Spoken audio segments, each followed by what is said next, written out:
Good morning friends, good morning from Siliguri. আজকে আমাদের গুরুদংমা রাইডের সেকেন্ড ডে। সবাই খুব এক্সাইটেড। তো এখন ঘড়িতে টাইম হচ্ছে 4:30। তো আমরা লাগেজ ফাগেজ প্যাক করে আবার রওনা দিয়ে দিলাম লাচেনের উদ্দেশ্যে। তো ওয়েদার রিপোর্ট যেটা বলছে যে শিলিগুড়িতে তো গরম আছে, মানে এই জ্যাকেটটা পরে আছি তো ঘাম বেরোচ্ছে। এবার মাঙ্গানের পর থেকে কীরকম কী ওয়েদার আছে এখনও জানি না, গেলে জানতে পারবো। তো আমাদের 5জন বাইকার রেডি হয়ে গেছে, তো আমরা এখন রওনা দেবো। তো চলো দেখা হচ্ছে মোটর ব্লগিংয়ে। তার আগে তোমাদেরকে লাইন আপটা আরেকবার দেখিয়ে নিই।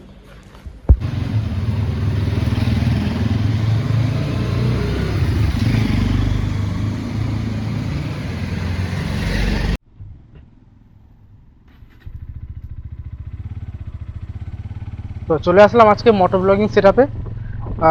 বক বক করতে করতে অনেকটাই টাইম হয়ে গেল, প্রায় 4:45 বেজে গেছে।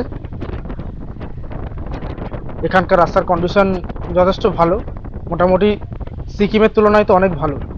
বাকি আমরা আজকে তো গ্যাংটক হয়ে যাচ্ছি না, কারণ গ্যাংটকে 40 কিলোমিটার মতো বেশি পড়ে, ঘোড়া পথটা বেশি। তো আমরা ডিচু রোড হয়ে যাব।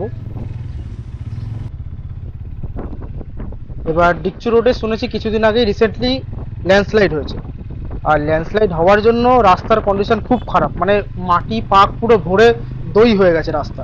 এবার দইয়ের ওপর দিয়ে গাড়ি চালানো মানে বুঝতে পারছো কতটা ডিফিকাল্ট। তো কথা বলতে বলতে আমরা চলে আসলাম সেবক রোড। সেবকের জঙ্গলের মধ্যে দিয়ে যাচ্ছি গাড়ি চালাতে চালাতে। সবাই আগে চলে গেছে, ওই পেছনের ব্যাকলাইট দেখা যাচ্ছে। এখান থেকে মাঝে মাঝে আবার এলিফ্যান্টও ক্রস করে, লিখে রেখেছে এলিফ্যান্ট জোন। তো যাই হোক, যেটা বলছিলাম যে আজকে আমরা দইয়ের ওপর দিয়ে লড়কাতে লড়কাতে যাব। সেবকের এই রাস্তাটা মানে ভোরের দিকটায় গাড়ি চালালে খুব সুন্দর লাগে। যখন এই গাছগুলো পেরিয়ে গিয়ে ফট করে সামনে পাহাড়গুলো চলে আসে, তখন মনে হয় কি কোথা থেকে কোথায় চলে আসলাম কিছু সেকেন্ডের মধ্যে। তো অবশেষে চলে আসলো সেই পাহাড়ের আঁকা বাঁকা পথ। এখান দিয়ে আমরা সাপের মতো আঁকা বাঁকা পথে এগিয়ে যাব ধীরে ধীরে। আর আমাদের নেক্সট পয়েন্ট হচ্ছে রংপো ব্রিজ। ওখানে গিয়ে আমরা ব্রেকফাস্ট করবো, মানে রংপো ব্রিজটা ক্রস করে তারপরে ব্রেকফাস্টের জন্য দাঁড়াবো। তো চলো যাওয়া যাক। তিস্তা ব্রিজ আমরা পেরিয়ে এসেছি প্রায় 15-20 মিনিট আগেই। এখান থেকে ভিউ পয়েন্টও শুরু হবে, মানে পাহাড়ের ভিউগুলো আস্তে আস্তে এগিয়ে আসবে। যত আমরা উপরের দিকে উঠবো পাহাড়গুলো দেখতে পারবো, আর যত উপরের দিকে উঠবো রাস্তা কিন্তু আস্তে আস্তে ন্যারো হবে। দেখো এখানে কিছু কিছু জায়গায় দেখো রাস্তা ন্যারো হয়ে গেছে। এইবার যেন মনে হচ্ছে সিকিমের রাস্তা অনেক শর্ট হয়ে গেছে। আগের বার আমরা এই রংপো ব্রিজে আসতে প্রায় বেলা করে দিয়েছিলাম, এবার অনেক তাড়াতাড়ি রংপো ব্রিজে আমরা চলে এসেছি।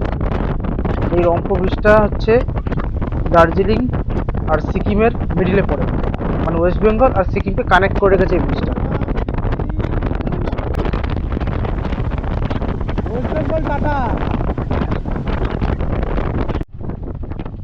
তো রংপো ব্রিজ পার করে গেছি আমরা, ব্রেকফাস্টও করে নিয়েছি একটু আগে। ব্রেকফাস্টের ভিডিও এই ক্লিপে অ্যাড করলাম না, এমনি ভিডিও অনেক যা মনে হচ্ছে অনেক লেন্দি হয়ে যাবে, অনেক লম্বা হবে, তো এগুলো অ্যাড করলাম না। জানোই এখানকার ব্রেকফাস্ট মানেই ম্যাগি আর মোমো। তো আমরা ম্যাগি খেলাম, বাবুসোনা চলে গেল পাশ দিয়ে। আমি একটু দেখে নিই ম্যাপটা, ম্যাপটা না দেখলে বুঝতে পারবো না।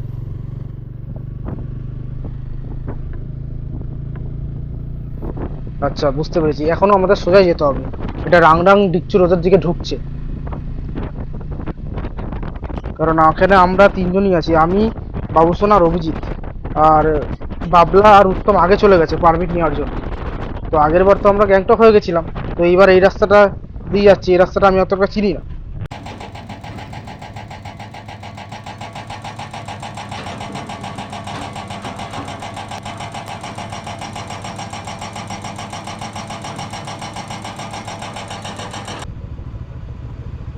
আবার পা ফেলছিস, চলে যা, ব্যালেন্স করে চলে যা, ব্যালেন্স করে। অভিজিৎকে একটু দেখে দেখে নিয়ে যেতে হবে, ওর সিকিম ফার্স্ট টাইম, তো ও একটুখানি ঘাবড়াচ্ছে। আর ও মেন হচ্ছে নিচের দিকে বেশি তাকাচ্ছে, ওই জন্য আরো বেশি ঘাবড়ে যাচ্ছে।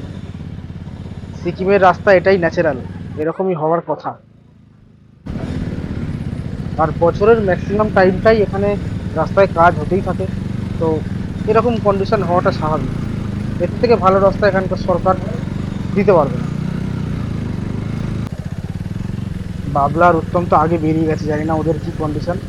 ওরা ঠিক বেরিয়ে যাবে, কারণ ওরা তো জোরে চালাতে হবে ওদেরকে। এই রাস্তায় কি করে জোরে চালাবে? ওরা গেছেই পারমিটটা আগে তোলার জন্য, টাইমের মধ্যে তোলার জন্য, কারণ আমাদের পারমিটটা নিয়ে টুম চেকপোস্টটা ক্রস করতে হবে। আর এখানে আমি, বাবুসোনা আর অভিজিৎ তিনজন একসাথে আছি। আর রাস্তার যা হাল, আগেই তো বললাম পুরো দই হয়ে গেছে। আর এখানকার লোকেরা যা বলছে যে 12 কিলোমিটার নাকি এরকমই আছে, 12-13 কিলোমিটার। যাই হোক, আমরা একসাথে আছি, পড়লে তিনজন একসাথেই গড়াগড়ি খাবো দাদাই। সামনে পাহাড়ের ভিউটা দেখো কি সুন্দর লাগছে, আর এই বাঁদিকে এই বাড়িটা দেখো আরো সুন্দর লাগছে পাহাড়ের মধ্যে। যাই হোক, তোমরা ভিউটার মজা নাও, আমি গাড়ি চালাচ্ছি পাকের মধ্যে দিয়ে। আমাকে পাহাড় দেখলে হবে না, আমাকে রাস্তা দেখতে হবে। চলো যাওয়া যাক। কি অবস্থা দেখো, পুরো বন্যা হয়ে গেছে।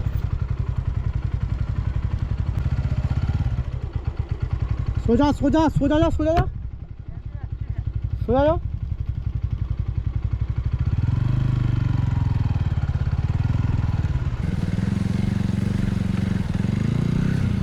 মনে হচ্ছে রাস্তায় বৃষ্টিও হয়েছে, মানে এখানে বৃষ্টি হয়েছে, নাহলে এত জল কোথা থেকে জমবে। দেখা যাক আমরা কতক্ষণে পৌঁছাই এইভাবে। এখনো তো 2-3 কিলোমিটারও মনে হয় হয়নি এই রাস্তা, এখনো আরও আছে, টোটাল 12-13 কিলোমিটার মতো আছে। এখানেই আমাদের 1 ঘন্টা লেগে যাবে। কিন্তু টাইমটা এখানে যাচ্ছে ঠিকই, কিন্তু যেহেতু আমরা ভিকচু রোড হয়ে যাচ্ছি, গ্যাংটক হয়ে যাচ্ছি না, তার জন্য আমাদের টাইমটা কিন্তু অনেকটা সেফও হচ্ছে।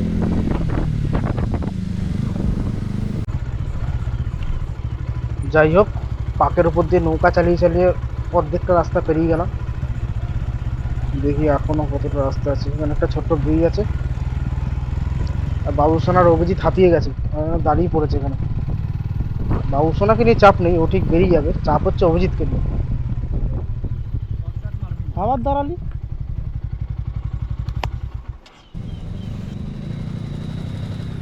হে বজরংবলী, একটু বেশি রিস্ক নিয়ে নিচ্ছি না কাদায়? আমি যা জোরে চালাচ্ছি সাই সাই করে, পেছনে এই আটকে গেছে। পেছনের চাকা গ্রিপ যদি ভালো না হয়, ব্যাস হয়ে গেল, পুরো হাঁসের মতো হয়ে যাবে পেছনটা, একবার ডান দিক একবার বাঁ দিক, এমনি এরকমই হচ্ছে। যাই হোক, এইভাবেই যেতে হবে আস্তে আস্তে আস্তে আস্তে।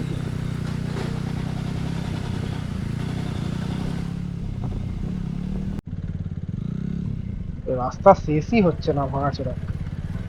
भाइयों और बहनों, आप लोगों से कीमती निवेदन है, आज डेट है अप्रैल का 2 तारीख। जिसको जिसको रिस्क लेना है, खाली वही लोग आए इस रास्ते से, और बाकी लोग घूम के जाए गैंगटक से। कारण 200 মিটার 500 মিটার বা ম্যাক্সিমাম 1 কিলোমিটার অবধি সাফার করা যায় এই রাস্তা, কিন্তু 12 কিলোমিটার 13 কিলোমিটার এই রাস্তা ইম্পসিবল, মানে রেংতে রেংতে যেতে হবে। ওই দেখো কাণ্ড, ওই গাড়িটাও ঢুকে দিয়েছে সামনে দিয়ে, মনে হচ্ছে বেরিয়ে যাবে। বেরিয়েই গেছে।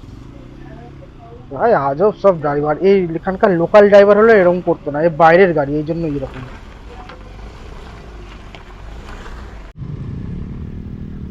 সিরিয়াসলি বলছি ভাই, এসো না এই রাস্তা দিয়ে, যতদিন এই রাস্তায় কাজ হচ্ছে কেউ এসো না। কাকার এনটক আটকে গেছে, ফুটি ফুটি কি করে উঠবে এই রাস্তা দিয়ে? তো ঢুকেই যাবে, তো স্ট্যান্ড ফ্যান্ড সব ঢুকে গেছে, ঠেলে ঠেলে নিয়ে যাচ্ছে। না, আমি ওর পেছন পেছন বেরিয়ে যাবো, কিন্তু গাড়িগুলো কেন দাঁড়িয়ে আছে এখানে?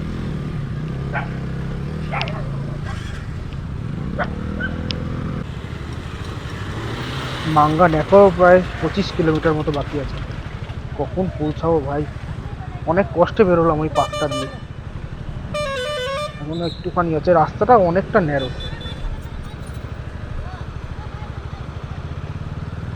কিন্তু কয়েকটা আর্মি অফিসার আছে এখানে, তারা অনেক হেল্প করছে ক্লিয়ার করতে রোডটাকে। থ্যাংক ইউ তাদেরকে। আমার চাকা এখানে স্কিড করছে, এক জায়গায় ঘুরছে, প্রচুর স্কিড করছে।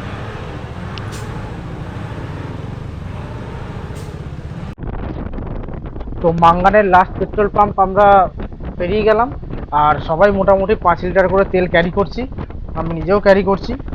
আমারই মাইলেজ সব থেকে বেশি হবে গাড়িটা, কিন্তু তাও আমাকেও ক্যারি করতে হবে ব্যাকআপের জন্য। যদি বাই চান্স তেল কম হয়ে যায় তো তারপরে আর পেট্রোল আমি পাবো না। আর যদি পেট্রোল পেতেও হয়, ওখানে ব্ল্যাকে বিক্রি হয়, ওই 150 টাকা 160 টাকা লিটার নেয়, তো ওখানে অনেক বেশি দাম পড়ে যাবে। এখানে আবার কি হবে, দাঁড়াতে বলছে।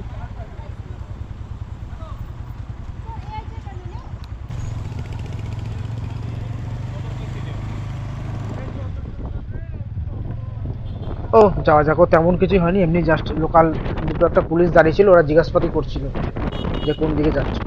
তো চলো যাওয়া যাক। আবার আমরা সবাই একসাথে হয়ে গেছি 5 জন। উত্তম আর বাবলা মাঙ্গান থেকে পারমিট তুলে নিয়েছে, ওরা পারমিট তোলার জন্যই আগে এসেছিল, এসে ওরা অনেকক্ষণ ওয়েট করেছে। আমরা একটু আস্তে আস্তে এসেছি, যেহেতু এই রাস্তার কন্ডিশন খুব খারাপ ছিল। তো আবার সবাই একসাথে যাব, আমরা দেখা হয়ে গেছে সবার সাথে। তো চলো যাওয়া যাক।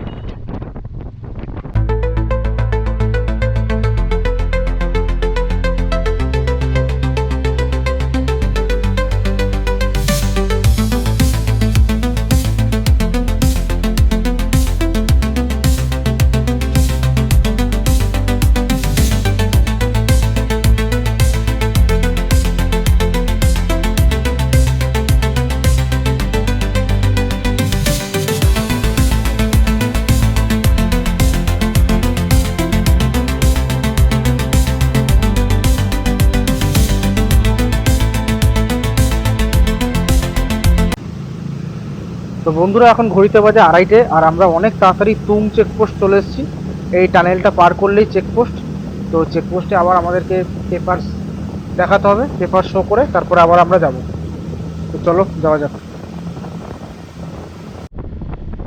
তো তুং চেকপোস্টে সমস্ত পেপার সাবমিট করার পর আমরা ওখান থেকে বেরিয়ে গেছি। তো ওখানে একটু রেস্ট নিলাম 10-15 মিনিট। তারপর এখন আমরা যাচ্ছি চুংথাংয়ের দিকে। চুংথাং থেকে দুটো রাস্তা চলে যাচ্ছে, একটা লাচেন আর একটা লাচুং।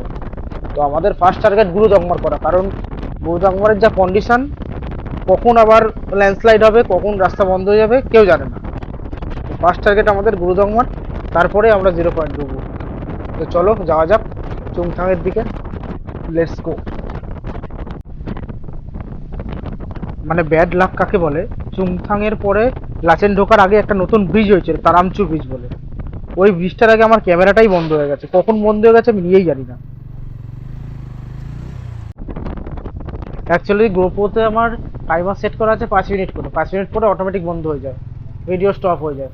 তো ওটা কখন স্টপ হয়ে গেছে, আর একটা টিক টিক টিক করে সাউন্ডও দেয়, ওই সাউন্ডটা আমি শুনতেও পাইনি। আমি ভাবলাম যে মনে হয় ভিডিওটা রেকর্ড হয়েছে, কিন্তু ভিডিওটা অ্যাকচুয়ালি রেকর্ডই হয়নি। যাই হোক, মিস করে গেলাম, যদি পরে সুযোগ পাই দেখাবো খুনি তোমাদের ভিডিও করে।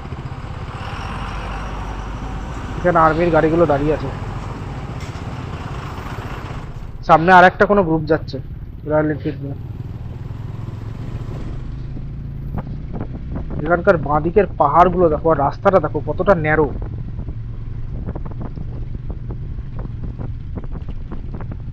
আমি জানি ভিডিও অনেক লেন্দি হয়ে যাচ্ছে, কিন্তু ক্যামেরা অফ করার মতো সুযোগ পাচ্ছি না, এত সুন্দর ভিউ। আমি আগের বার তো লাচেন আসিনি, আগের বার আমি লাচুং গেছিলাম, সেখান থেকে 0 পয়েন্ট গেছিলাম, কারণ গুরুদংমার বন্ধ ছিল। তো এইবার লাচেন আসলাম ফার্স্ট টাইম। তো লাচুংয়ের যা ভিউ, লাচেনেরও সেম ভিউ, মানে চোখ সরানোর মতো নয়। এখনও তো রুফটপ মাউন্টেন আসা শুরু হয়নি, লাচেন ঢুকলে হয়তো দেখা যাবে অল্প অল্প। তো এখন আমরা লাচেন থেকে অনেকটাই দূরে আছি। চলো যাওয়া যাক, আস্তে আস্তে বিকাল হয়ে আসছে, 4টে বাজে প্রায়।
তো ফ্রেন্ডস, আমরা অলমোস্ট লাচেন ঢুকে গেছি। এবার আমাদের হোটেল খুঁজতে হবে, আর হোটেলের লোকেশন আছে বাবলার কাছে। তো চলো হোটেল খোঁজা যাক, মানে হোটেলের লোকেশনে যাওয়া যাক। হোটেল তো খুঁজবে বাবলা, আমরা তো জাস্ট ওকে ফলো করবো। তো চলো লেটস গো। তো ফ্রেন্ডস, আমরা অলমোস্ট হোটেলের লোকেশনে পৌঁছে গেছি। আর এখন টাইম হচ্ছে বিকেল 5টা, মানে আমরা অনেক ফাস্ট পৌঁছে গেছি, অনেক তাড়াতাড়ি চলে এসেছি, আগের বারের মতো লেট হয়নি। তো চলো হোটেলে গিয়ে তোমাদের হোটেলটা দেখাই। তো বন্ধুরা, আমরা একদম হোটেলের সামনেই দাঁড়িয়ে আছি, আর এইটাই হচ্ছে আমাদের হোটেল। হোটেলের নাম হচ্ছে মাউন্টেন ক্রিস্ট। লোকেশনটা খুব ভালো। তো বন্ধুরা, আমরা ফ্রেশ ট্রেশ হয়ে এখন ডাইনিং এরিয়ায় এসেছি। হোটেলের ডাইনিং এরিয়াটা খুব সুন্দর। আর আমরা এখন ম্যাগি অর্ডার করলাম, যেহেতু খুব খিদে পেয়েছে, কিছু খাইনি, অনেকক্ষণ হয়ে গেছে। তো এখন আমরা এখানে ম্যাগি খাবো, তারপর একটু রাস্তার দিকে যাব। তো আজকের ব্লগটা এখানেই শেষ করছি, দেখা হচ্ছে নেক্সট ভিডিওতে। টাটা।